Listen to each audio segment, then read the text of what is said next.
Assalamualaikum warahmatullahi wabarakatuh. Alhamdulillahi wa kafa wassalatu wassalamu ala sayyidina Muhammadin al-Mustafa wa ala alihi wa ashabihi wa man tabi'ahum ila yaumil wafa. Alhamdulillahirabbil alamin, sahabat-sahabat muslim yang diridhoi oleh Allah Subhanahu wa taala. Pada kesempatan kali ini saya akan membawakan tema Kultum Ramadan yang berjudul Allah nggak butuh kita, tapi kita yang butuhkan Allah. Alhamdulillah, teman-teman sahabat muslim sekalian, tidak bisa dipungkiri bahwasanya di era saat ini dengan kemajuan teknologi, dengan majunya informasi dan kemajuan dalam bidang sosial media, tidak bisa memungkiri bahwasanya banyak sekali atau tidak kurang dari sebagian saudara-saudara seagama kita itu merasa bahwasanya mulai meninggalkan sholat atau mungkin sudah mulai jarang untuk melaksanakan atau melakukan perintahnya Allah Subhanahu wa taala. Bahwasanya mereka berpikiran bahwasanya kehidupan ini itu adalah otoritas penuh atas diri mereka sendiri. Jadi mereka mau sukses itu ya tergantung usaha mereka. Mereka mau susah ya itu tergantung usaha mereka. Mereka mau bahagia, mereka mau susah, itu orientasinya adalah dalam hati masing-masing setiap insan manusia. Bahwasanya itu adalah mungkin persepsi atau itu adalah persepsi yang salah. Kenapa? Karena sejatinya kita sebagai hamba, sebagai abdun, itu sudah diperintahkan oleh Allah Subhanahu wa taala. Allah berkata bahwasanya tidaklah aku ciptakan makhluk dari golongan jin dan manusia kecuali sujud kepadaku. Maka sehingga kita sujud kepada Allah, kita tidak usah bertanya bahwasanya sujudku untuk apa atau rukuku untuk apa. Karena perintah Allah memerintahkan kita untuk sujud, maka kita harus bersujud. Sehingga ketika kita nanti diadili oleh Allah Subhanahu wa taala, kita bisa mengatakan bahwasanya wahai Rabb, wahai Allah, sungguh ketika aku hidup di dunia, aku telah melakukan perintahmu yaitu sujud. Sehingga dengan sujud itu barangkali bisa membukakan pintu rahmatnya Allah kepada kita semua. Karena status kita sebagai hamba itu adalah sujud, bukan banyak bertanya. Sehingga ketika kita sujud dan ruku itu bukan karena kita sudah memenuhi atau melakukan perintah Allah, tapi di sisi lain kita juga bisa memohon kepada Allah.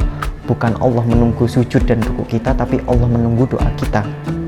Maka dari itu, sebanyak apapun dalam kitab hadis Arba'in Nawawi dikatakan, ya ibadi law anna awalukum wa akhirakum wa insakum wa jinnakum kanu ala afjari qalbi rajulin wahidin minkum mana koso dzalika min mulki syai'a. Bahwasanya katakanlah untuk semua manusia-manusia terdahulu dan manusia akhir dari golongan manusia atau dari golongan jin, sesungguhnya ketika didapatkan dalam hati mereka semua yaitu hati yang tercela tanpa ada sedikit pun rasa kebaikan di hatinya, itu tidak akan pernah mengurangi sedikit pun keagungan Allah. Dari sini bisa kita ambil kesimpulan bahwasanya Allah tidak membutuhkan kebaikan atau keburukan kita. Sebanyak apapun kita beribadah, itu tidak menambah rasa keagungan Allah Subhanahu wa taala, dan sekalipun kita tidak pernah beribadah pun tidak akan pernah mengurangi rasa atau sifat keagungan dari Allah Subhanahu wa taala. Sehingga ketika kita sudah bersujud kepada Allah, ketika kita sudah menghamba, menstatuskan diri kita sebagai abdun atau hamba, disitulah kita bisa merasa bahwasanya Allah itu adalah ya dzal jalali wal ikram, huwa rabbus samawati wal ard, wa huwa rabbukum wa rabbu abaikum awwalin. Dari situ kita akan merasa bahwasanya Allah adalah yang maha agung, Allah adalah yang maha esa. Sehingga ketika kita sudah dekat dengan Allah, yaitu penguasa alam semesta, maka kita akan diberikan, ketika kita memohon, ketika kita meminta, Allah akan memberikan sebagian dari rahmatnya. Allah akan mengabulkan dari doa kita.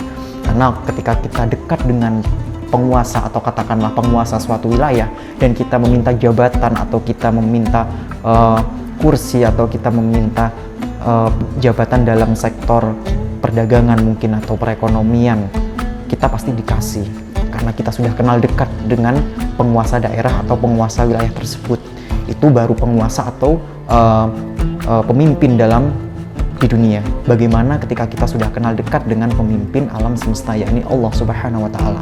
Pasti bukan hal yang mustahil bagi Allah untuk selalu mendengarkan dan mengabulkan doa dari setiap hambanya.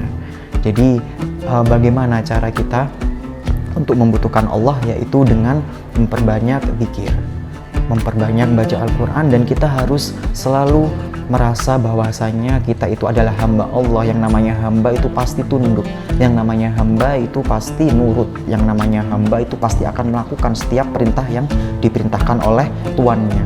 Di sini tuan kita semua adalah Allah Subhanahu wa taala dan kita adalah sebagai hambanya.